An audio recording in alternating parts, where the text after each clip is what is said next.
जो लोग राम मंदिर के उद्घाटन में पहुंच रहे हैं, आप उनको दर्शन करवाएंगे राम मंदिर के? आप राम जी के 1000 मंदिर बना लो, लेकिन राम के आदर्श को कब मानोगे? राम मंदिर का ऐसा मुद्दा चला दिया कि देश से सारी मुसीबत समाप्त हो गई। राम जी को छोटा दिखाया जा रहा है और मोदी जी को बड़ा दिखाया जा रहा है। जब एक सरकार जो 5 साल आकर देश को बर्बाद कर रही है, देश को लूट रही है, तो देश को बचाने के लिए अगर चुनाव प्रक्रिया में महीने भर का समय लगता है, तो वो समय लगने में क्या दिक्कत है? आप बड़े बड़े सारे चुनाव हारेंगे और मैं आपको दावे से कहता हूं कि अगर ईवीएम से चुनाव हुआ, आप जितनी मर्जी यात्रा निकालिए, कोई आपको सफलता प्राप्त नहीं होनी। देश में नफरत इन्होंने इतनी फैला दी कि आज हर चौथा आदमी इस नफरत का शिकार। आपको पता है राम मंदिर तो बन गया, लेकिन देश में राम राज्य कब आएगा? जरा ये तो बताइए। राम राज्य चल रहा है देश में। अच्छा, तो जरा मुझे ये बताइए, क्या नाम है आपका? अरे मेरी बात अभी आज इन पत्रकारों को मैं एक्सपोज करूंगा। मेरी बात सुनिए, क्या नाम है आपका? मेरा मोहम्मद साजिद नाम है। ठीक है, आप मुझे ये बताइए, आप मुझे कि राम राज्य कैसे आ गया? राम राज्य के अंदर किस बेटी के साथ बलात्कार हुआ? बताइए। फिर तुम नई बात करने लगे। नई बात क्या है? राम राज्य, अरे सुन लीजिए, सजा नहीं मिली उनको, सजा नहीं मिली। सजा मिल गई? जो जिनको आप आरोप लगा रहे हैं उनको सजा मिली। अरे मैं किसकी बात कर रहा हूँ, इनको पता है मैं किसकी बात कर रहा हूँ? जरा मुझे बताओ किसकी बात मैं बता रहा हूँ, मैं मुझे बताओ ना किसकी बात कर रहा हूँ। राम राज्य का अर्थ है, सुन लीजिए, राम राज्य का अर्थ है जिस राज्य में हर माँ के बेटे को जो है खाने को रोटी मिले, हर माँ की बेटी सुरक्षित हो, हर बेटे के पास रोजगार हो, कोई किसी को मारे ना पीटे ना, कोई नफरत का प्रचार ना हो, ये राम राज्य है। आप राम जी के 1000 मंदिर बना लो, लेकिन राम के आदर्श को कब मानोगे? ये मुझे बताइए ना आप मुझे। वो राम है, मोदी जी 5 किलो राशन देते, तो 5 किलो राशन के आप 5 किलो राशन देके करते रहो दलाली का काम। आप करते रहो, आपके काम को किसी ने मना कराओ तो मुझे बताओ। आप 5 किलो राशन सवाल कर लेते हैं तो तुम दलाली का। मैं आपसे ये कह रहा हूँ, ये जो राम मंदिर बन गया, इस राम मंदिर से महंगाई समाप्त हो जाएगी, बेरोजगारी दूर हो जाएगी। राम कोई नरेंद्र मोदी जी थोड़ी लेके आए हैं। जब मोदी जी का जन्म नहीं हुआ तब से राम है। आप तो ऐसे कर रहे हो जैसे मोदी जी को राम लेकर आए हैं। बताइए ना आप मुझे, राम किसको लेके आए? राम जी को मोदी जी लेके आए हैं। मंदिर बन गया है तो पर्यटक जाएंगे, वहां से भी तो रोजगार उत्पन्न होगा। अच्छा, मतलब जो कंपनियां बनी बनाई थी उनको तो डुबा दिया, अब मंदिरों से ही जो है पर्यटन आएंगे। मुझे ये तो बता दीजिए, मुझे आप पहली बात, कि जो मंदिर के जो लोग बात कर रहे हैं और मंदिर पे इतना हल्ला गुल्ला कर रखा है इन्होंने, ये मुझे बताइए कि राम पहले नहीं थे क्या? मोदी जी लेके आए हैं राम, मोदी जी ने बनवाया मंदिर, मोदी जी का मिस्त्री थे राम मंदिर में। फोटो नहीं देखी आपने? कौन सी फोटो? मोदी जी लेके जा रहे हैं वो हाथ पकड़ के। ये मैं यही तो बता रहा हूँ, ये इस देश के लोग इतने पागल हो गए हैं कि इन्होंने अंधभक्ति का ऐसा चश्मा अपने दिमाग पे चढ़ा लिया कि राम को तो छोटा कर दिया और मोदी को बड़ा कर दिया, और ऐसे दिखा रहे हैं जैसे मोदी जी जो है वो राम जी को लेकर आ रहे हैं। अरे कम से कम कुछ तो शर्म करो। एक राजनीतिक पार्टी के चलते, एक पॉलिटिकल लीडर के चलते आप लोगों ने अपने भगवान की मर्यादा को तार तार कर दिया। कम से कम कुछ तो शर्म अगर आपके अंदर बची है तो उस फोटो को लेकर सरकार से सवाल करो। आपको शर्म नहीं आती कि उधर मध्य प्रदेश के अंदर हनुमान जी को जो है वो मुख्यमंत्री को माला पहना रहे हैं? अरे बेशर्मो, कुछ तो शर्म कर लो। और इन लोगों का क्या है, ये तो अपनी दिहाड़ी मजदूर हैं, ये अपनी दिहाड़ी पे काम करते हैं और आप लोगों के घर तक नफरत पहुंचाने का काम करते हैं। तो इन दिहाड़ी मजदूरों को छोड़िए और अपने दिमाग पर जोर डालकर देखिए कि कैसे, किस प्रकार से राम जी को छोटा दिखाया जा रहा है और मोदी जी को बड़ा दिखाया जा रहा है। लेकिन आप तो पागल हैं, आपका तो दिमाग ही संतुलन बिल्कुल जो है पागल हो चुका है। आप मंदिर मस्जिद में पूरी तरीके से उलझ चुके हो। मोहित शर्मा, अमीश देवगन एक पत्रकार है, वरिष्ठ पत्रकार, उन्होंने कहा कि जो मंदिर जाएगा उसको हॉस्पिटल जाने की जरूरत नहीं है।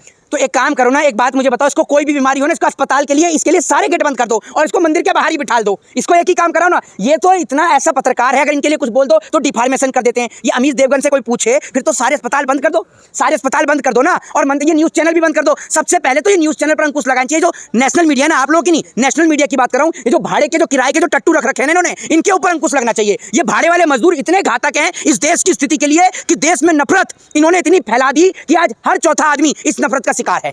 पूरा देश राममय हो गया है। देखिए, विपक्षी पार्टी का तो ऐसा, विपक्षी पार्टी भी अपना मानसिक संतुलन कई हद तक खो चुकी है। आए दिन ऊट पटांग बयान देती रहती है भगवान श्री राम को लेकर। राम इस देश की आस्था का प्रतीक है।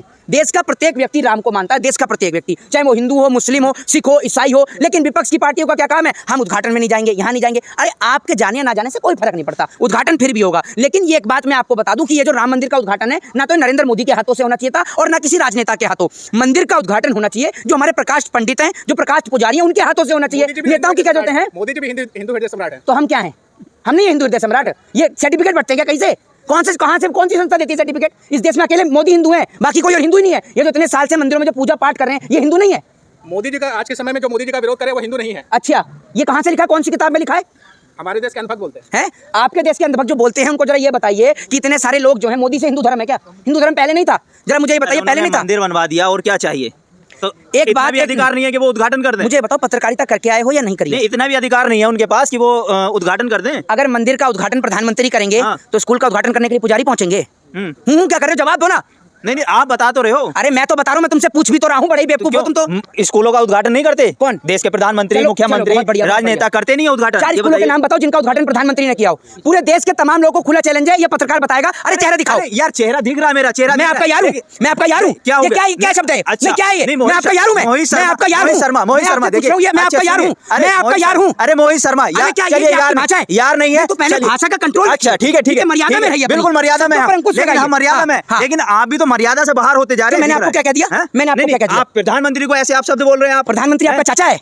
क्यों? देश का प्रधानमंत्री नहीं है? अरे तो देश का प्रधानमंत्री है तो मैं विदेश से आया हूँ, मैं भी तो देश में रहता हूँ। और देश के प्रधान विरोधी हैं आप। अच्छा, तो देश के प्रधानमंत्री से सवाल नहीं करूं? तुम्हारा चाचा है, पड़ोसी रिश्तेदार है तुम्हारा भैया। अगर इतनी तकलीफ है उसको कुर्सी से उठवा दो, फिर सवाल नहीं करेंगे। प्रधानमंत्री से सवाल किया जाएगा। और आपको तकलीफ है तो कल बरनौल लाके दूंगा, लगा के सवाल करना, ये याद रखना। वोट का अधिकार आपको भी है, उनको भी है। संबित पात्रा कहते हैं मोदी जी जो कहते हैं उनके बाप होंगे, देश के थोड़ी बाप हो जाएंगे। हमारे तो पिताजी घर में बैठे हुए हैं, जो मानते हैं, जो लोग कह रहे हैं उनके बाप होंगे, हमारे थोड़ी हैं।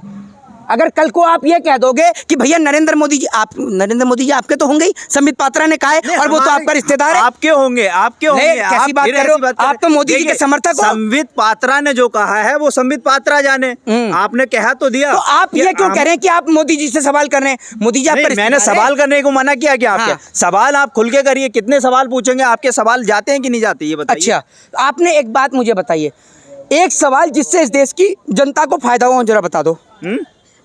एक सवाल जो आपने अब तक पूछा हो, जो इस देश की जनता के हित में हो, जरा मुझे बता दो कौन सा सवाल आपने किया है। आप अपने आप को पत्रकार कहते हैं, जरा बताइए। तो मंदिर का उद्घाटन अगर कर रहे हैं देश के प्रधानमंत्री, तो आपको इसमें दुख क्यों हो रहा है? मेरे को काहे का दुख होगा? मैं ये कह रहा हूं कि कांग्रेस के लीडरों को न्योता दिया जाता है, वो उसमें उसका विरोध करते हैं। कांग्रेस के लीडर को न्योता मिले या ना मिले, मैंने कोई कांग्रेस पार्टी की फ्रेंचाइजी थोड़ी ले रखी है। आप कांग्रेस बीजेपी लेके आ गए। मैं आपसे एक सीधा सवाल पूछ रहा हूँ कि अगर मंदिर का उद्घाटन प्रधानमंत्री करेंगे तो स्कूल, कॉलेज और अस्पताल का उद्घाटन क्या मंदिर के पुजारी करेंगे? ये तो बता दो। मत करो, जवाब दे दो। नहीं, जवाब आपने मंदिर पे सवाल किया, क्या आपको लगता है कि मंदिर जनता के हित में नहीं है? आपने बोला कि जनता के हित में, अभी तक अपने सवाल। मंदिर धर्म के हित में है, ये याद रखिएगा। ना तो मंदिर से आपका पेट भर जाएगा, ना मंदिर से आपका घर चल जाएगा। मंदिर आस्था का प्रतीक है, मंदिर तो बनना चाहिए। बीजेपी के लोग बोलते हैं कि मंदिर के अगल बगल पूरी इकोनॉमी घूमती है। अच्छा, मंदिर के अगल बगल पूरी इकोनॉमी घूमती है। तो जरा उनसे ये तो बता दीजिए कि अब मंदिर बन गया, अब क्या ट्रिलियन की इकोनॉमी बन जाएगी? ये देश के ऊपर जो कर्जा बढ़ा दिया आपने, ये कर्जा समाप्त हो जाएगा? है आपके पास जवाब? ये सब तो अफवाहें फैलाई जाती है। मोदी जी का डंका पूरी दुनिया में बज रहा है। आप कितने विदेश के दौरे करिए है? बताओ ना आप मुझे, कितने दौरे करिए है विदेश के, जो आप कह रहे हो कि डंका बज रहा है? आप देखते नहीं, मोदी जी जाते किसी भी विदेशी दौरे पे जाते तो मैं नहीं देखता हूँ, आप देख के आए? कहाँ कहाँ देखा है आपने? नाम बताओ, कहाँ कहाँ मोदी का डंका बज रहा है? कौन कौन सी कंट्री होके आए हैं? जरा जवाब दे दीजिए। आपने सुना नहीं था अब की बार ट्रम्प सरकार, मोदी जी ने ही कहा था। तो वो कहाँ का लोग थे? अच्छा, हाँ, तो ट्रम्प कहाँ है? ट्रम्प तो पोर्न स्टार के मामले में जेल में चला गया। ट्रम्प कहाँ है? आप तो कह रहे हो विश्व में मोदी जी का अगर डंका बज रहा है तो ट्रम्प चुनाव कैसे हार गया? ये तो बता दो मुझे। मोदी जी का अगर डंका बज रहा है तो ट्रम्प को जीतना चाहिए था। अरे एक मिनट रुक जाओ भाई, बता दो कहाँ डंका बज रहा है? बताइए, ये जो भारतीय जनता पार्टी लगातार जीत कैसे रही? वो तो ईवीएम से जीत रही है, उसको छोड़ दो। आप मुझे ईवीएम पे आ गए। क्यों नहीं आए ईवीएम पर? विपक्ष जीतता है तो ईवीएम से नहीं जीतता। अरे विपक्ष उठाए या ना उठाए, मैंने विपक्ष का ठेका थोड़ी ले लिया है। मैं भारत देश का नागरिक हूँ और मेरे को राइट टू स्पीच का अधिकार है, राइट टू फ्रीडम का अधिकार है। आप नहीं बताओगे मुझे कि मैं क्या बोलूंगा और क्या नहीं बोलूंगा। विपक्ष ईवीएम का मुद्दा उठाए या ना उठाए, हम तो उठाएंगे। जिस राजस्थान में 2 महीने पहले शपथ ग्रहण समारोह हुआ, उसी 2 महीने के बाद अब चुनाव होता है एक सीट के ऊपर और बीजेपी हार जाती है। क्या कारण है? अगर बीजेपी ईवीएम से नहीं जीत रही तो कैसे जीत रही है? ये भारतीय जनता पार्टी के नेता ईवीएम के बिना एक ग्राम पंचायत का चुनाव ना जीत पाए, और प्रधानमंत्री तो बहुत दूर की चीज है, ये याद रखिए। नोटिस भेजेगा इलेक्शन कमीशन, आपको नोटिस भेजेगा। आपको इलेक्शन हिमाचल प्रदेश में और तेलंगाना में किस चीज से जीते हैं आप लोग? क्या कांग्रेस किस? अरे मेरी बात सुनिए, जब हिमाचल ये जीते, जब ये तेलंगाना जीते, जब कर्नाटक जीते, तब भी हमने कहा कि आप 2-3 राज्य जीतकर ये मत समझिए कि ईवीएम आपके पक्ष में नहीं, आप बड़े बड़े सारे चुनाव हारेंगे। और मैं आपको दावे से कहता हूं कि अगर ईवीएम से चुनाव हुआ, आप जितनी मर्जी यात्रा निकालिए, कोई आपको सफलता प्राप्त नहीं होनी जब तक आप ईवीएम को लेकर एक कठोर फैसला नहीं लेंगे। आप पार्टी में इतना करोड़ों रुपया खर्च करते हैं, आपकी रैली में करोड़ों रुपया खर्च होता है। आप इलेक्शन कमीशन को कहिए कि एक जगह वो हमारे कहने से जो है बैलेट पेपर से चुनाव कराएं, उसका जो भी खर्चा होगा वो हम देंगे। आप करिए ना। लेकिन सवाल तो एक और बन रहा है ना कि ईवीएम में अब वीवीपैट भी लगवा दिया गया है, अब तो क्या उसमें गड़बड़ी हो सकता है? एक बात मुझे बताइए, आपको पता है कि इंक भी आती है चेंज होने वाली, जो इंक 2-3 घंटे में चेंज हो जाती है? आपको पता है या नहीं पता? आपने देखा होगा बचपन में, आपने पेन भी यूज किए होंगे जिनकी स्याही भी उड़ जाती है। तो बहुत सारी चीजें, आप टेक्नोलॉजी में जी रहे हैं, बाबा आदम के जमाने में नहीं जी रहे हैं आप कि अब नहीं है। आज एक मिनट सुनिए, आज से पहले किसी ने सोचा था कि कोई एक ऐसा यंत्र भी आएगा जिससे बैठे बैठे आप एक देश से दूसरे देश में बात कर पाएंगे? लेकिन टेलीफोन का आविष्कार हुआ ना, बताइए ना आप मुझे। आप आज यहाँ से बैठकर चंद्रमा तक बात कर लेते हैं तो हुआ ना आविष्कार इस देश में, डेवलप हुआ ना। यहाँ से बैठे बैठे एक आदमी का अकाउंट हैक कर लेता है अमेरिका में बैठा व्यक्ति, तो आप मुझे बताइए ना, ये डेवलपमेंट ही तो है, टेक्नोलॉजी तो है। जब एक टेक्नोलॉजी के जरिए हिंदुस्तान के आदमी का अकाउंट अमेरिका का आदमी हैक कर सकता है, तो क्या एक मशीन को हैक नहीं किया जा सकता? बताइए ना आप मुझे। आपको नोटिस भेजा जाएगा, इलेक्शन कमीशन ने साफ कहा है कि जो भी ईवीएम के ऊपर सवाल खड़ा करेंगे उनको नोटिस भेजा हाँ, तो मेरे घर का एड्रेस लिख लो, भिजवा दो मेरे को नोटिस। मेरे पे तो पहली नोटिस है, वो और आ जाएंगे तो मेरे को क्या फर्क पड़ रहा है? मैं तो उसमें खाना पैक करा के खा जाऊंगा, क्या दिक्कत है? मेरे को डर नहीं लगता नोटिस पोटिस से। कल जेल डलवाते हो तो आज डलवा दो, अभी डलवा दो। हैक करके दिखा देंगे आप, हैक करके दिखा देंगे। अरे तो जो लोग मांग रहे हैं ईवीएम को, मैं कहता हूँ हैक हो या ना हो, अगर नरेंद्र मोदी जी की इतनी बड़ी हवा चल रही है तो बैलेट पेपर से करा लो, हम भी हवा में शामिल हो जाएंगे। जंतर मंतर पर सुप्रीम कोर्ट के वकील उतरे, उन्होंने कहा कि हमें ईवीएम दो, लेकिन उनको डिटेन कर लिया गया।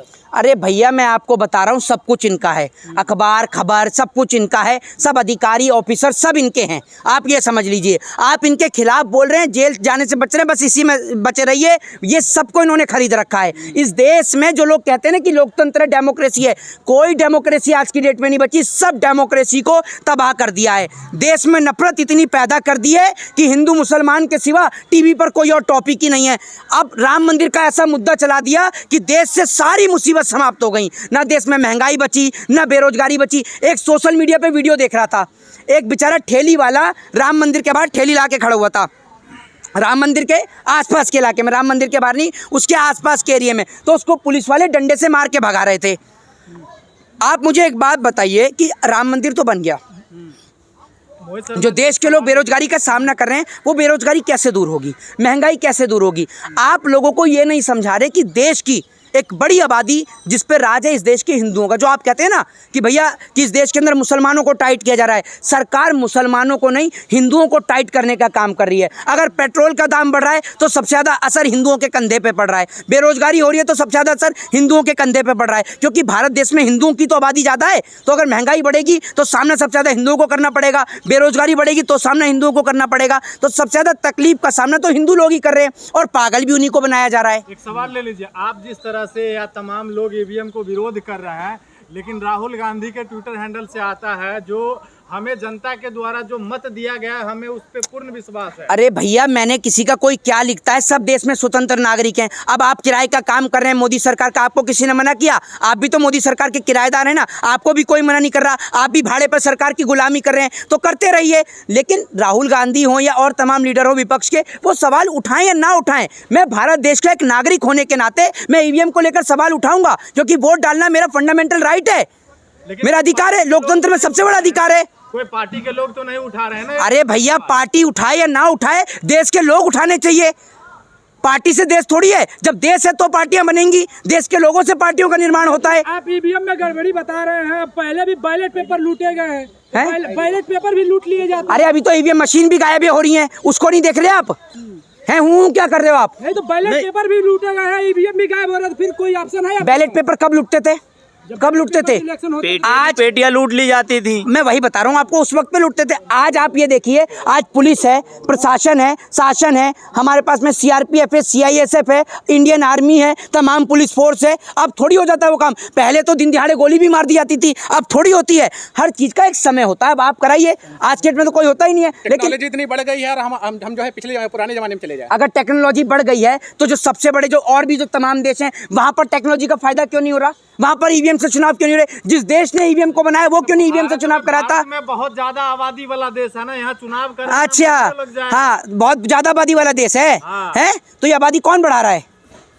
तो यहाँ चुनाव करवाना महीनों नहीं, मुझे ये तो महीनों बीत जाएंगे। तो क्या हुआ? चुनाव आयोग ऐसा मेरे को एक बात मुझे बताइए, जब एक सरकार जो 5 साल आकर देश को बर्बाद कर रही है, देश को लूट रही है, तो देश को बचाने के लिए अगर चुनाव प्रक्रिया में महीने भर का समय लगता है तो वो समय लगने में क्या दिक्कत है?